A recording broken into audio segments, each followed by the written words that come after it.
नमस्कार। देखिए, पिछले वीडियो में हमने बात की थी कि हम अपने घर में एक आइडियल बेडरूम किस तरह से डिजाइन कर सकते हैं वास्तु के नियमों को, वास्तु के प्रिंसिपल्स को फॉलो करते हुए।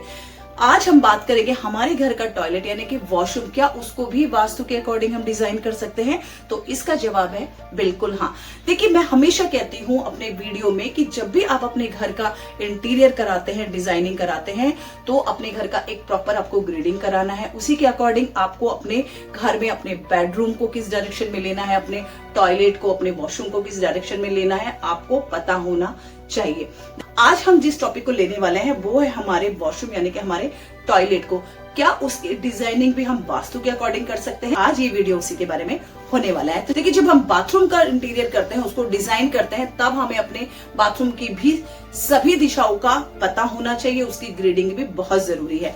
मान लीजिए ये आपके बाथरूम की नॉर्थ डायरेक्शन है, ये साउथ डायरेक्शन है, और इसी तरीके से जब हम दिशाओं को निकाल लेते हैं, उनकी ग्रेडिंग कर लेते हैं, तो उसके बाद सामानों की प्लेसमेंट की जाती है। अगर आप अपनी टॉयलेट सीट को लगा रहे हैं तो हमेशा ध्यान रखें उसको आप अपने बाथरूम की नॉर्थ डायरेक्शन में लगा सकते हैं।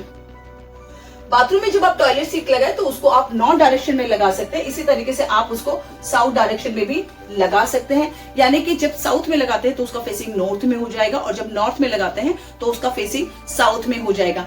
ईस्ट और वेस्ट डायरेक्शन में कभी भी आपकी टॉयलेट सीट का प्लेसमेंट नहीं किया जाता है। इसी तरीके से अगर आप गीजर और हीटर का यूज कर रहे हैं तो जो आपके बाथरूम की साउथ ईस्ट डायरेक्शन है यानी कि आग्नेय को, वहां पर आप गीजर की व्यवस्था करें, और हीटर की व्यवस्था भी आपको वहीं करनी है। इसके अलावा अगर आप मिरर लगाते हैं तो मिरर क्योंकि जल तत्व का प्रतिनिधित्व करता है, तो उसको आप अपने बाथरूम की या तो नॉर्थ की वॉल पर लगाए या ईस्ट की वॉल पर ही लगाए।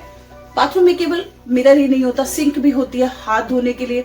तो मिरर से अटैच करते हुए आप नॉर्थ डायरेक्शन में या फिर ईस्ट डायरेक्शन यानी कि पूर्व दिशा में लगाएंगे तो बहुत अच्छा है, यानी कि नॉर्थ वॉल और ईस्ट की वॉल पर आप उसको लगा सकते हैं। देखिए, विंडो और वेंटिलेशन की व्यवस्था भी बहुत जरूरी है। ध्यान रखिए, जो भी आप विंडो लेते हैं तो उसको आप नॉर्थ की वॉल पर ले और या फिर ईस्ट की वॉल पर लेंगे तो फ्रेश एनर्जी आपके बाथरूम में आती रहेगी, जिससे नेगेटिविटी भी बहुत ज्यादा वहां नहीं फैलेगी और हाइजीन भी आपका मेंटेन रहेगा। तो विंडो आप नॉर्थ वॉल पर ले या फिर ईस्ट की वॉल पर ले सकते हैं। टॉयलेट सीट और सिंक जब लगाते हैं तो वाटर ड्रेनेज की भी हमें व्यवस्था करनी पड़ती है। तो हमेशा ध्यान रखें, जब भी आप अपना घर बनाते हैं वो जो स्लोप रहेगा वो आपका नॉर्थ डायरेक्शन में या फिर ईस्ट डायरेक्शन की तरफ होना चाहिए, जिससे उधर से वो गंदगी निकल जाए। अब अवॉइड क्या करना है? देखिए, पूरे घर में कभी भी नॉर्थ ईस्ट डायरेक्शन में, नॉर्थ डायरेक्शन में, साउथ डायरेक्शन में या साउथ वेस्ट डायरेक्शन में कभी भी आपके घर में वॉशरूम नहीं बनाना चाहिए। ये आपको हेल्थ से रिलेटेड प्रॉब्लम देता है, ये आपको फाइनेंशियल लॉसेस भी देता है। इसी तरीके से वेस्ट डायरेक्शन में भी कभी भी आपका टॉयलेट नहीं बनाया जाता है, क्योंकि आपके प्रॉफिट और गेन्स को खत्म कर देता है। वहीं आपको जो मिरर लगाना है वो कभी भी साउथ की वॉल पर आपके वॉशरूम में आपको नहीं लगानी है, और वही वॉश बेसिन भी साउथ की वॉल पर नहीं आने की। यानी कि वाटर से रिलेटेड जो भी एक्टिविटी है वो आप नॉर्थ डायरेक्शन में करेंगे या फिर ईस्ट डायरेक्शन में करेंगे। वही मिरर भी आपको नॉर्थ डायरेक्शन में लगाना है और ईस्ट डायरेक्शन में ही लगाना है।